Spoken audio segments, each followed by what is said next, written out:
Good morning, Kansas City. Welcome to Uncanceled on another winning day in the United States of America. I'm your host, Kevin Kietzman, and we've got quite a show lined up for you today. We're expecting the President of the United States in about 30 minutes to step up to the microphone and discuss a giant win in the Supreme Court today for the Trump administration more than anything else. It is, of course, a win for America, but for the Trump administration, it happens on a day, are you ready for this, where the S&P 500 has a record high, the NASDAQ hits a record high, and the Dow Jones Industrial Average is 1,500 points higher than 2 days before the election, which is when I think the polling started to switch and people in Wall Street are like, uh-oh, looks like Trump's going to win, and that's when the market did its thing. We had the tariff drop-off.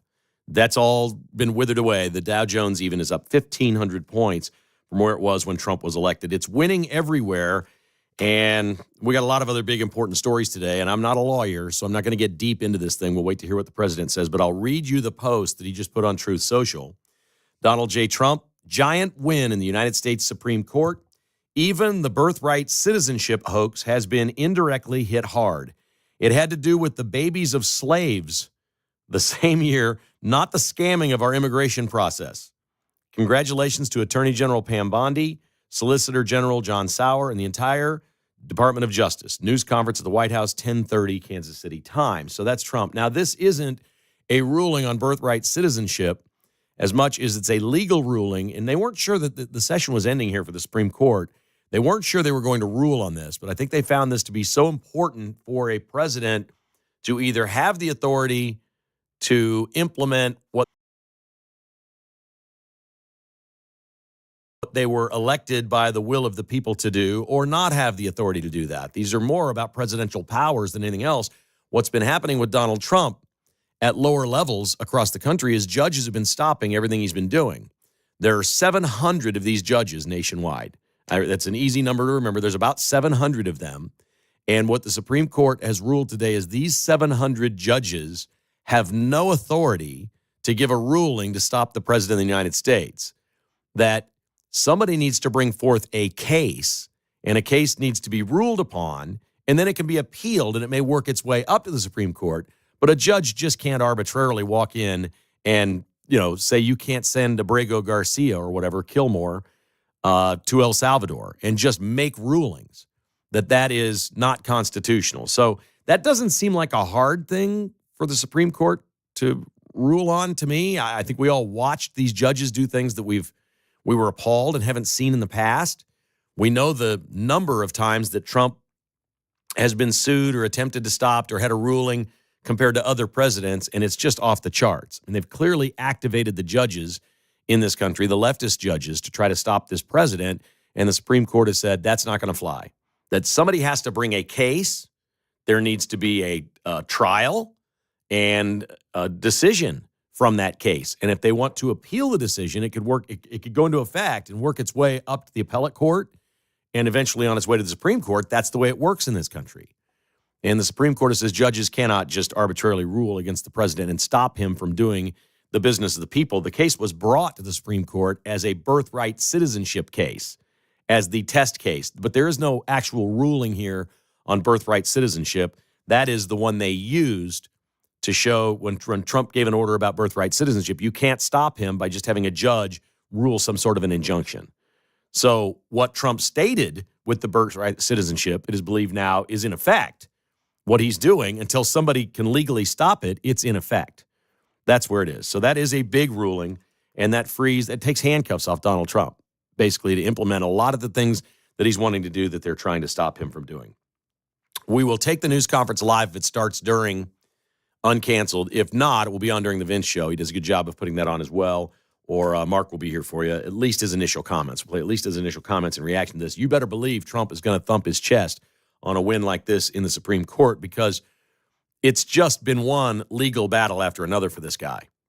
From, the long limo parade through Atlanta to the Fulton County Correctional Facility to get his mugshot taken, to the courtroom of New York, where they hit him on, bogus charges of what, fraudulent loan or something that he paid off. That literally the defendant was the bank, and they provided a letter to the court that says, we're happy with this guy. We'd love him to be our customer again. He paid everything off Nothing wrong happened here. To the crazy lady that says he groped her or whatever in a dressing room in a department store, it's just been one thing after another with Donald Trump. And when he wins, he should celebrate. And I love that and respect that about the man. Too many people in the world and too many people in sports, which is the world I come from, don't savor the victories enough. They don't celebrate the wins as much as the losses just crush them. Trump is the opposite. He's the opposite person. He will gloat and smile and thump his chest when he wins. And when he loses, he just goes, nah, okay, I'm going to come back, circle back and beat you. That's what he does. There is no loss for Trump. It doesn't happen. I mean, they didn't let him be president in 2020. What'd he do? He circled back and he kicked their butts. And he's driving them even crazier now. The guy doesn't lose. When he does, he doesn't give up. I mean, he never accepts a loss. There's a lesson to be learned there. I hope young people are watching this president and learn that. That go win, and when you win, be proud of yourself and let people know you won. It's okay. It's not boasting if it's true. Just say it. We won in the Supreme Court because we're right. The Republicans, conservatives, America First people, populists, libertarians, you're going to win a lot in the Supreme Court because we understand what America is, what the laws are. We like to follow them. And so there will be a lot of wins as these things get challenged and they go up. That's pretty cool. So we'll have more from Donald Trump probably coming up in a few minutes. I did want to start the show today with a couple of comments that falls under the headline of, is this the chicken or is this the egg? We had what I thought was the biggest news yesterday about the stadium issue that we've had in quite some time. Because, for whatever reason, Ty Masterson decided yesterday, the Kansas Senate president, that he was going to go public, that they're going to extend the star bonds. And instead of the insane, irate criticism that I was giving him and all the other clowns in Kansas yesterday, right here on Uncanceled, blasted them pretty good, let them have it because they're looking like fools. Instead of that happening, he just decided, I'm going to go ahead and publish the letter I got from Chiefs President Mark Donovan and let everyone see it and judge for themselves. So he gave them cover for what it is that they're doing. The letter was just enough for Mark Donovan to give cover to the politicians in Kansas to extend the star bonds. And it changes my mind a little bit. I can see where he's coming from. I think I still would have put the hammer on Donovan and said, you've got a week. Let's get this figured out. Or, okay, I got your letter. Send one back. Let's have an exclusive 15-day negotiating period. Let's get this done, or this thing's going away, and we're not going to retroactivate the star bonds, something like that. And maybe they will. But I say chicken or egg because if Pete Mundo doesn't come on yesterday and tell everyone in Kansas and Missouri that the star bonds are going to be extended, which he did at the start of his show yesterday morning and talked about throughout his show, which led me to my comments at the start of my show. And I don't think very many politicians in Kansas were very happy with my comments. It might have been a tag team effort here, but if Pete doesn't do that story yesterday, does this even happen? And here's why media are so important and why media become a theme so often on this show, and I know it resonates with you, our listeners. When the media are working specifically towards something with an agenda, they can affect things to what they want to have happen. I think we're pretty clear here, Pete, myself, everybody at the station, we don't really care where these teams wind up. We're all a little worn out by this story. We think the teams and the politicians look like clowns at this point, and we just want to know. But people don't mistake that for people caring. People really want to know what these teams are going to do. They want to know what Kansas City looks like for sports in the next 50 years. That's a very important topic. But there's not a whole lot of people sitting on the edge of the seat rooting for one thing over another. If they are, generally speaking, they have a business interest in that. And I don't want to speak for Pete or John or Mark, but I don't think any of us have a business interest in this other than we like having the teams here. We want them to stay in Kansas City, and we don't really have a dog in this fight. But when they outed Mark Donovan from his letter yesterday, which I wonder what the reaction would be from the Chiefs. If Mark Donovan were on right now doing an interview, the first thing I'd ask was, are you okay with them publishing your letter that you thought was private? And I think it was great. I will applaud lawmakers in Kansas for doing this. I think we need more of this, and I think we need more media. If in any small way KCMO led this to happen yesterday, and I personally believe it did. Okay, I believe that. I've done this long enough and been around enough stories and watched people react. You don't go months and months and months without knowing anything, and all of a sudden the president of the Senate says, yes, we're going to extend the star bonds, and oh, by the way, here's the letter from Mark Donovan for everyone to read. That is transparency. That's us not trying to affect the story, but it's trying to help you find out what's going on. And that's completely different than having some agenda here. Like if I was beating a drum every day trying to get the Royals downtown or beating a drum trying to get the Chiefs to build a new stadium or whatever. No, this is different. This is shining light where there is darkness, which is the fundamental rule of journalism. We want the public to know. Donald Trump has created a new environment in this country. He has said loud and clear to 330 million Americans, you can handle the truth. I'm going to tell you what's going on and you can handle it. Now, not super top secret things about how the bombs work and things like that, but here it is. Here's how the mission worked. Here's what we did. They put it out there for you. In almost everything that's going on in this country now, there's just a lot of truth-telling. There's a lot of transparency. I've said it a million times. People who talk about being transparent are never transparent. They're not, when you hear a politician say, we're going to be the most transparent mayor that you've ever had. No. He's letting you know right now that he's going to filter stuff from you. Kansas City, Missouri, I'll use it as an example. Quentin Lucas uses that line a lot. He talks about transparency a lot. What did they do? Well, they got sued by their communications director who won nearly $1 million because they were telling him to not be transparent. They were literally ordering their comms director to not be transparent with the people. And when he lost his job, he sued him and won $1 million. So be wary of somebody who talks about how transparent they are. Have you ever heard Donald Trump go off and say, I'm the most transparent president? He doesn't really do that. He just comes out and says everything. And we got some of that from Kansas yesterday. And that's winning. That's good for you. That's good for voters. That's good for citizens in our area. It's good for every Royals and Chiefs fan. And the fact that Mark Donovan is outed here, and basically this letter outlines everything they want to do. From a dome stadium to new team headquarters, a state-of-the-art practice facility, a vibrant mixed-use entertainment district, all of these things. We're talking about billions. He states in the letter this will be the biggest project in the history of Kansas. And you can't afford not to woo us over and allow us.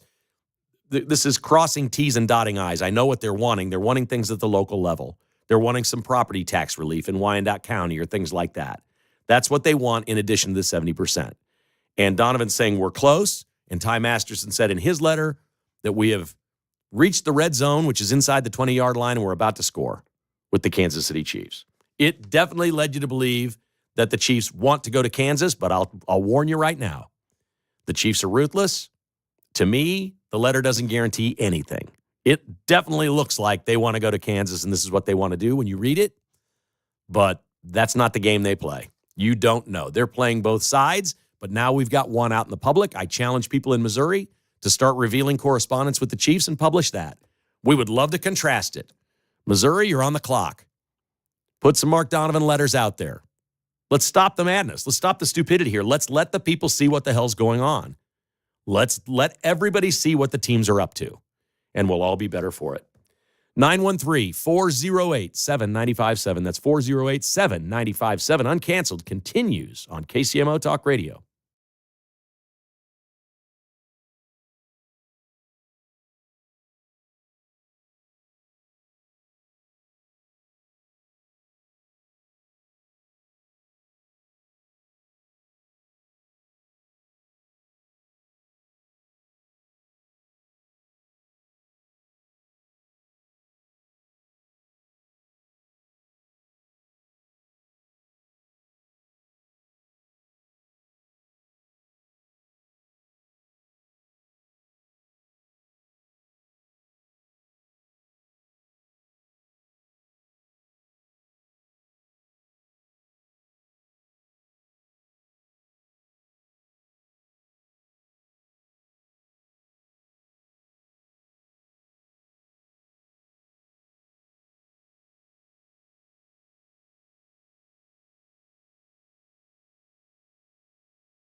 From Gardner to Grain Valley, it's Kevin Kietzman Uncanceled on 95.7 FM KCMO Talk Radio.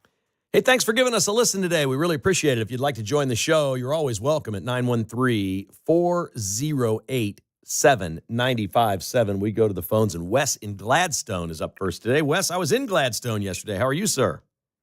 All right. I felt an chill in the area today.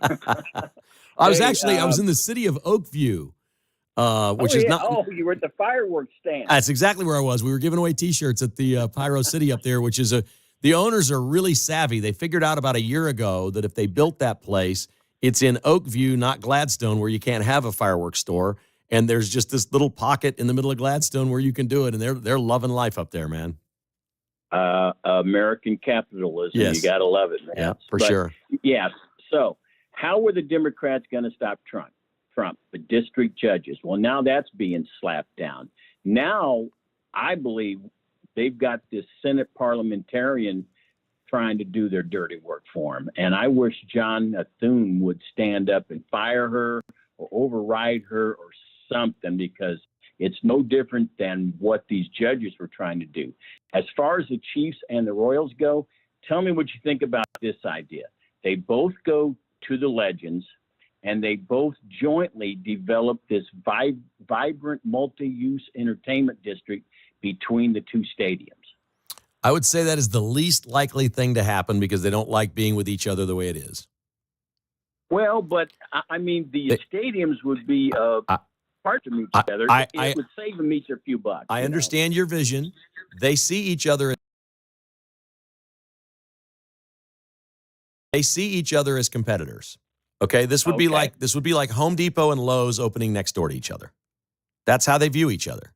That they're competing. Well, they could be across the street from each other. Well, there's a certain number of dollars that people will spend on sporting events and going out. Okay, and if you're both in the same place, you're asking them to make a choice to go to a certain place. Now, if you are, north of the river or something, and the Royals build their own district down there, and we got, then you can make different choices and however you spend. But if you're in the same place, I think they largely just see this as competing. I could be wrong. But listen, I've said all along, and I'm not rooting for it. If you're asking what I would like to see happen, I like the north of the river site for the Royals, and I like the Legends for the Chiefs. I like new stadiums for both. I think the sports complex was unbelievable. I don't think much of 1970s stadium architecture. There's really nothing left from the 70s anywhere in America except those two stadiums. It was the worst time ever to build stadiums. There wasn't much creativity. They're not particularly functional.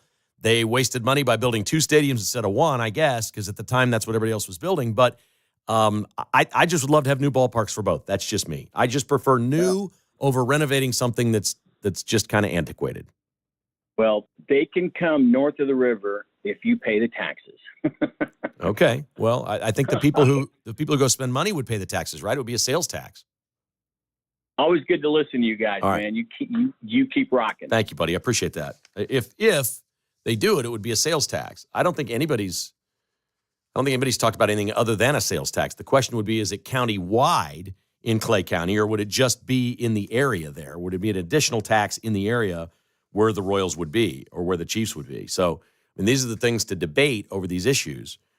But most of these, at this point, everything that's on the table is not a new tax for anybody. It's a user tax. It's if you want to go to a game or you want to go to dinner or you want to do something in those areas, you're going to pay sales tax no matter what. So what do you care where it goes?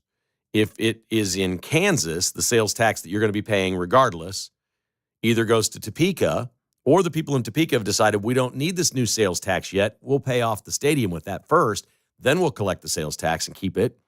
Or in Missouri, you're trying to save something you already have. It currently goes to Jeff City, and they're saying we're either going to lose it to Kansas. Missouri's the loser here no matter what. They've lost the sales tax revenue in Missouri. Okay, it's no longer going to go to Jeff City. They've already lost. It's not coming to Jeff City no matter what. It's either going to go to the teams or it's going to go to Kansas. So Jeff City's the only loser in this thing so far. And as we've said from the start, the Chiefs and Royals will win. They will both get great deals. They will, I think they've got a chance to be record-setting deals if they play this right as a percentage of what other teams have gotten around the country in their leagues. And they'll look back and go, wow, they got the best possible deals of anybody anywhere. And the longer this thing goes on, the better it seems like the deal's going to get for each one of them. The teams will win. But Kansas City, I don't hear people complaining about the new airport anymore. It was like, oh, we got to keep the old airport. We like it. It's so convenient and easy. I don't hear that anymore. New's good. We make new things better. It's true. We've made improvements. A new Royal Stadium and a new Chiefs Stadium would be better than the old ones. I can promise you that. All right, Uncanceled continues. We're going to monitor this Donald Trump press conference and see if he takes the podium here very shortly from the White House. That's next on Uncanceled.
Call Kevin Kietzman, 913-408-7957. Now on 95.7 FM.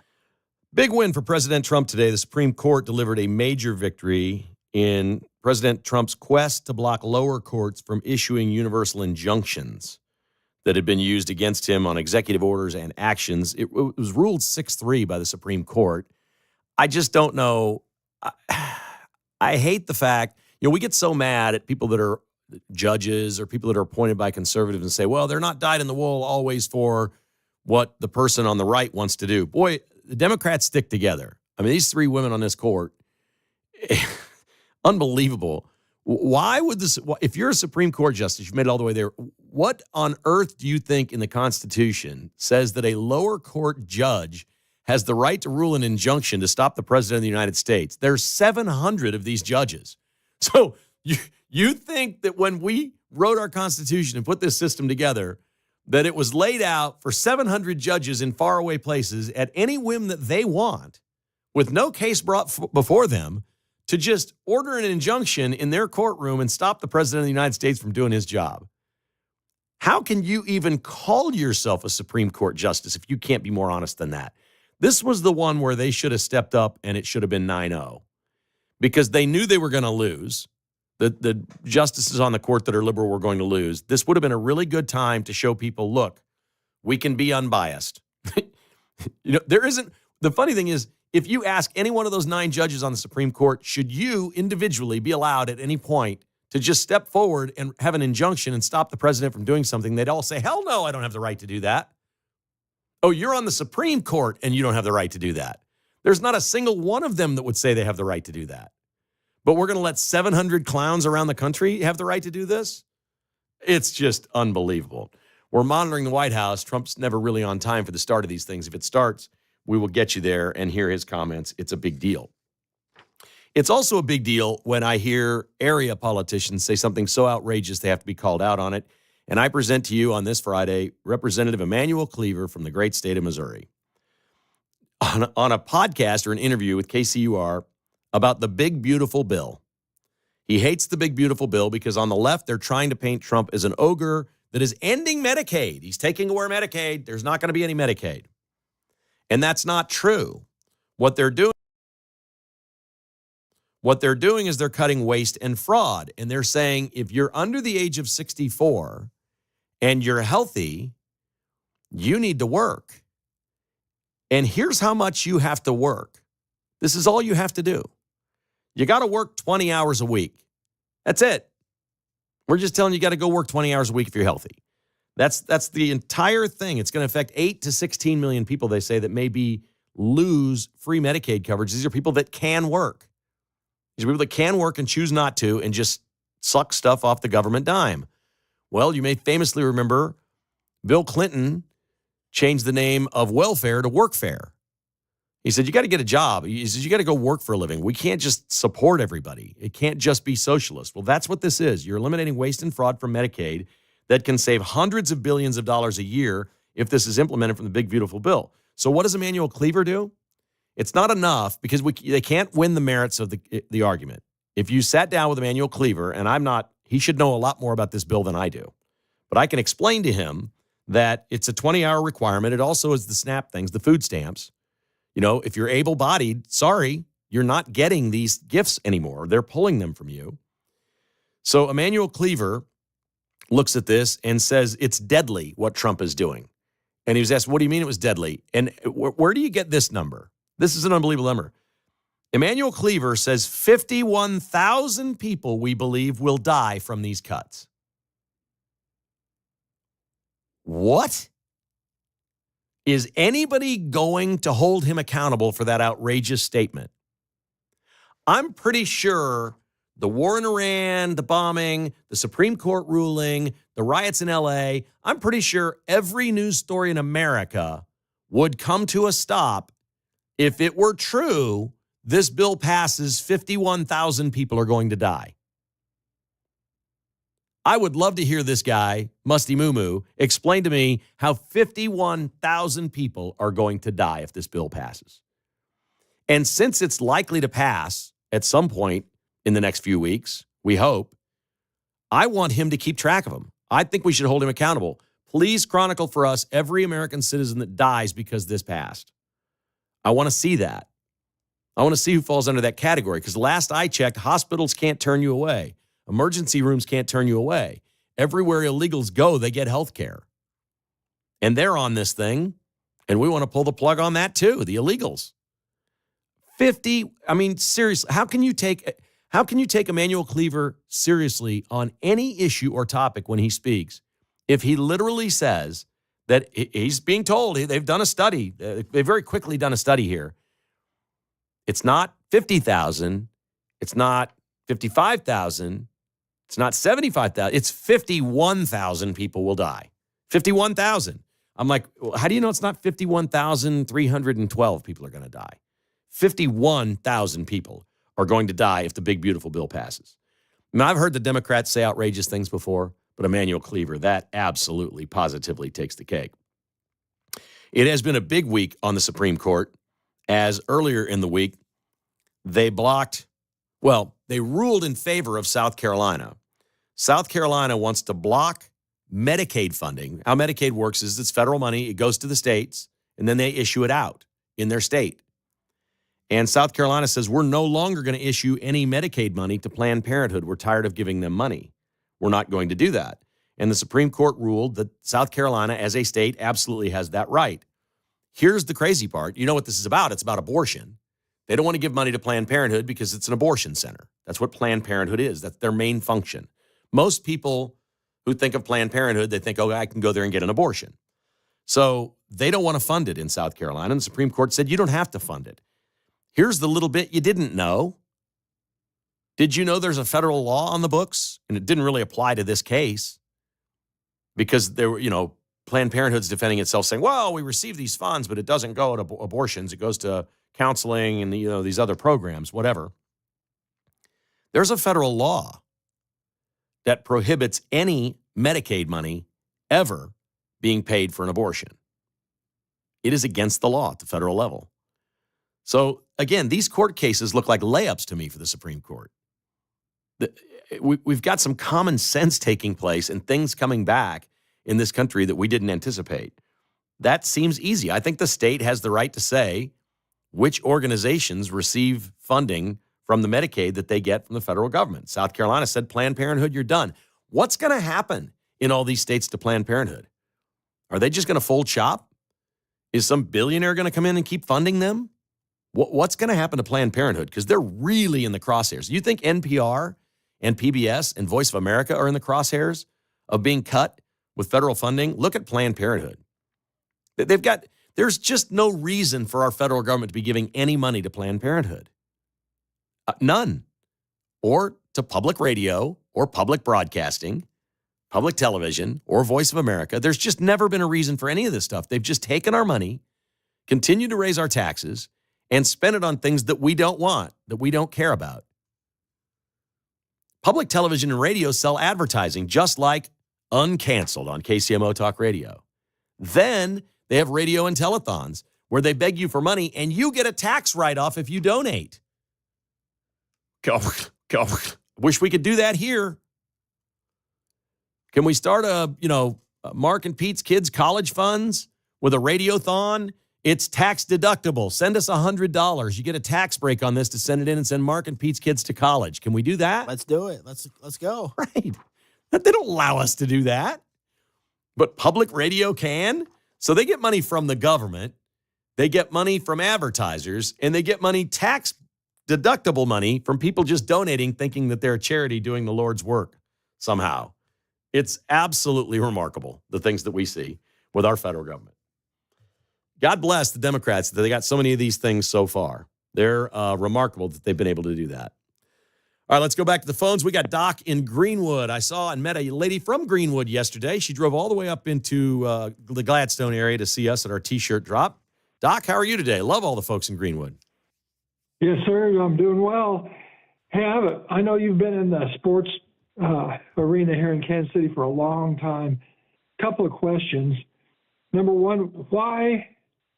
And I'm not a business guy in terms of sports business, but can there not be a use tax per ticket And regarding Royals and Chiefs tickets to pay for these stadiums? It's exactly How what would this that not is. work? That's exactly what this is. It is. Okay. Well, it's the sales tax, and it gets applied to paying for the stadium. Okay. So what's the Okay. sales tax So in that's- Kansas? so 6% or that's what something we're like that? talking about. What is it? Yeah. So let's Yeah. I don't know the number. Let's just say it's 5 because there's municipal. When I buy something now, the tax is almost 10%, but a lot of that's city and county, and there's all kinds of things involved in there. But that Yes. means if you buy a $100 ticket and the sales tax in Kansas is 6%, $6 goes to the stadium.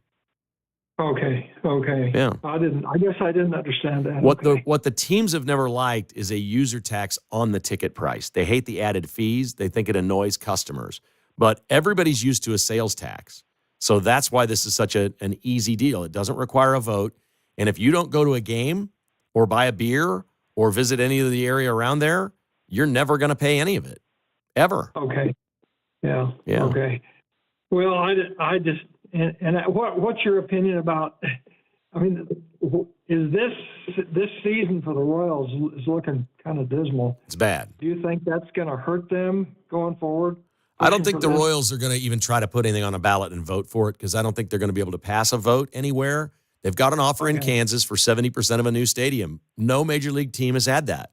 They've got an offer that nobody's ever had. They can take it or leave it. If they want to stay in Missouri, make it work. I think they want to stay in Missouri, but they got to find a way to make that work. So they've got all the money they need to build their new stadium. They just need to make a decision and do it. And as far as this baseball season, they've lost, is it 11 in a row now? 10 or 11 in a row they've lost at home. They're terrible. Oh, All right, they haven't won a game. They have not won a home game in the month of June. Oh, I know. The Savannah Bananas have won as many games since May 23rd as the Royals at Kauffman Stadium. They've each won 2. So here's the deal, Doc. We're all looking at this going, well, they're only 3.5 games out of a wild card. We're looking at this wrong.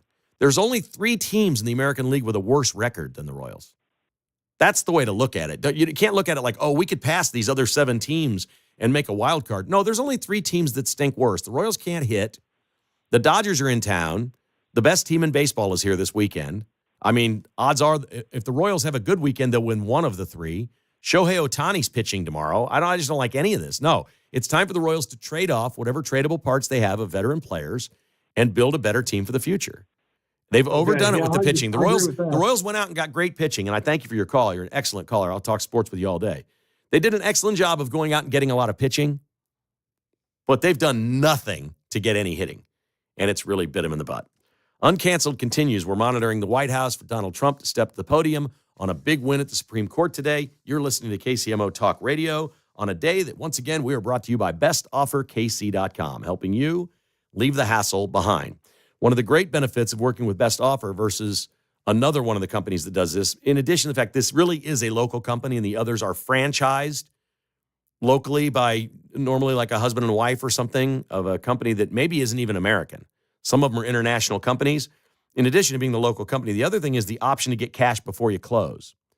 When you really need to move, sometimes it's extreme. Sometimes it's for cancer treatment out of town. And you got to go and you got to take everybody with you. And you need some cash to pay for that. You got to get on the road and you got to go and you got to get to where you're going. And you need a little help. And they will lend you that cash before closing and take care of the rest at closing. The entire family in Lee Summit did this. They had a challenging move with help for health reasons, and they helped the entire family get relocated before the house closed and they got their money for it. That's bestofferkc.com. That's having a heart in an industry that's not known much for having a heart. Bestofferkc.com. 338-SOLD. The number is 338-SOLD. Or log on to bestofferkc.com, helping you leave the hassle behind.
If it's happening in KCMO, it's on KCMO 95.7 FM. Here's Kevin Kietzman. Okay, President Trump is speaking at the White House. He has just started about the Supreme Court ruling today that up to 700 judges, lower-level judges nationwide, cannot rule with injunctions to stop the President of the United States from implementing his orders of business. And let's go straight to the White House. And some of the cases we're talking about would be ending birthright citizenship, which now comes to the fore. That was meant for the babies of slaves. It wasn't meant for people trying to scam the system and come into the country on a vacation. This was, in fact, it was the same date, the exact same date, the end of the Civil War. It was meant for the babies of slaves, and it's so clean and so obvious. But this lets us go there and finally win that case, because hundreds of thousands of people are pouring into our country under birthright citizenship, and it wasn't meant for that reason. It was meant for the babies of slaves. So thanks to this decision, we can now promptly file to proceed with these numerous policies and those that have been wrongly enjoined on a nationwide basis, including birthright citizenship, ending sanctuary city funding, suspending refugee resettlement, freezing unnecessary funding, stopping federal taxpayers from paying for transgender surgeries, and numerous other priorities of the American people. We have so many of them. I have a whole list. I'm not going to bore you, and I'm going to have Pam get up and say a few words, but there's really, she can talk as long as she wants, because this is a very important decision. This is a decision that covers a tremendous amount of territory. But I want to just thank again the Supreme Court for this ruling. It's a giant. It's a giant. And they should be very proud, and our country should be very proud of the Supreme Court today. And with that, I'd like you to listen to the words of Pam Bondi. She's an incredible Attorney General. We're very proud of her. And as you know, Todd Blanche is with us, and we have so many others that worked on this case and other cases. And I think they're doing a great job. Pam, please say a few words. Thank you, President Trump. Thank you for fighting for all Americans. Americans are finally getting what they voted for. No longer will we have rogue judges striking down President Trump's policies across the entire nation. No longer. Today, in the 6-3 opinion, Justice Barrett correctly holds that the district court lacks authority to enter nationwide or universal injunctions. These lawless injunctions gave relief to everyone in the world instead of the parties before the court. As the Supreme Court held today, they turned district courts into the imperial judiciary.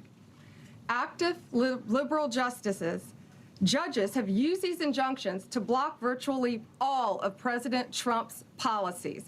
To put this in perspective, there are 94 federal judicial districts. 5 of those districts throughout this country held 35 of the nationwide injunctions. Think about that. 94 districts, and 35 out of the 40 opinions with nationwide injunctions came from 5 liberal districts in this country. No longer. No longer. These injunctions have blocked our policies, from tariffs to military readiness to immigration to foreign affairs, fraud, abuse, and many other issues.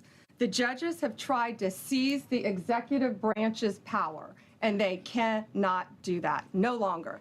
No longer. All right, that's Pam Bondi, the Attorney General, and she laid it out a lot better than I can right there, exactly what this is and exactly what this means. What an unbelievable week for Donald Trump. Mark, you've seen this before. Sometimes I just kind of get goosebumps, man. When I think back to that mission of those men and women from Whiteman that they carried out less than a week ago now, and everything that's happened subsequent, it's been a hell of a week, buddy. Operation Midnight Hammer. I mean, what a name, too. I'm so proud this week of everything that's been going on, and it is, these things shouldn't be this hard. This sounds very simple to me, that lower-level judges that are activists shouldn't be able to just rule with an injunction to stop the president from doing something. That seems so simple that nobody has that power in this democracy, and yet it's just been going on. And I'm impressed that the Supreme Court got this wrapped up this fast. I think their whole goal was, let's do this to Trump, and it'll take the Supreme Court a year or longer. We can stop him from doing a lot of things for a long period of time if we start doing this, because the Supreme Court never really acts that quickly. But we're less than 6 months into his presidency, right? We're right at about 6 months here, or not even. And they've got this ruling done, and that is a big win. You can always tell when it's something really serious and important to Trump because he's like the somber Trump, like he's speaking at a funeral. He was not, he wasn't like high-fiving and smiling and laughing. He was very serious about this one. And I think the entire administration takes it very, very seriously. We'll finish with one more win here, Mark. A lot of folks for the 4th of July are going to be doing some traveling. We always do the price of gas and things around these summer holidays. We've got a 4-year low for gas prices in America. All right. Nationwide, $3.20 is the lowest it's been. It's way lower than that here. We're down to about we get lower than the national average. $2.90-ish, right around where I am. I think it's less than that in Missouri. Missouri's taxes are a little lower. Mm-hmm. They're probably down around $2.79, something like that, in Missouri right now. So we love that. And have you seen the video of the track hurdler, the 400-meter hurdler, Chris Robinson? I have not. He won his race. His junk flew out Oh, no. while he was running. Pulled And he Chris Jones? tried to put it back in while he was running. It never worked. Epic fail all the way across the finish line. Every time he went over the hurdle. Whoopsie. It's online if you want to go see it. Thanks for listening to Uncanceled. Have a great weekend, everybody. The Vince Show is up next.